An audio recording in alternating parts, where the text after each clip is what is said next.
আওয়ামী লীগ সভাপতি শেখ হাসিনা দিল্লিতে। দেখেন, বাংলাদেশে মৃত্যু গুজব ছড়ানো খুব সহজ। হ্যাঁ, বাংলাদেশে বেগম খালেদা জিয়া যখন অসুস্থ, বিএনপি চেয়ারপারসন ক্রিটিক্যালি অসুস্থ, বিএনপি মহাসচিব বলেন জীবন মৃত্যুর সন্ধিখানে, তখন কতবার খবর ছড়ানো হয়েছে, গুজব ছড়ানো হয়েছে, এটা আপনারা জানেন। ওবায়দুল কাদেরকে তার জানাজা পড়ার ভিডিও ছাড়া হয়েছে নানান টেকনোলজিতে আপনার এডিট করে। তারপর এই গত সপ্তাহে আমি তোফায়েল আহমেদ, তার গুজব ছড়ানো হয়েছে। এবার আওয়ামী লীগ সভাপতি শেখ হাসিনা, যিনি রেগুলারলি শোনা যায় যে তিনি তার দলীয় নেতাকর্মীদেরকে ওভার ফোন হোক বা ভিজুয়াল মাধ্যমে, গণমাধ্যমের মাধ্যমে, সোশ্যাল মিডিয়ার মাধ্যমে তিনি মিটিং করছেন, যোগাযোগ করছেন, ইনস্ট্রাকশন দিচ্ছেন, শুধু তার চেহারা দেখা যাচ্ছে না।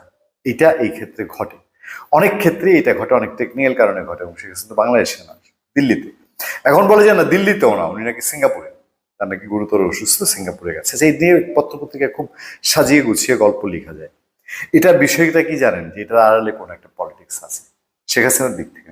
এটা শেখ হাসিনাকে যারা মনে করেন যে তাকে বিচার করা দরকার, দেশে আনা দরকার এবং তার দল আওয়ামী লীগকে নিষিদ্ধ করা দরকার, তারা খুব সুন্দরভাবেই চাচ্ছে যে এরকম কিছু ছড়িয়ে দেখি প্রতিপক্ষের রিয়াকশনটা কি হয়। ব্যাপারটা কি এরকম?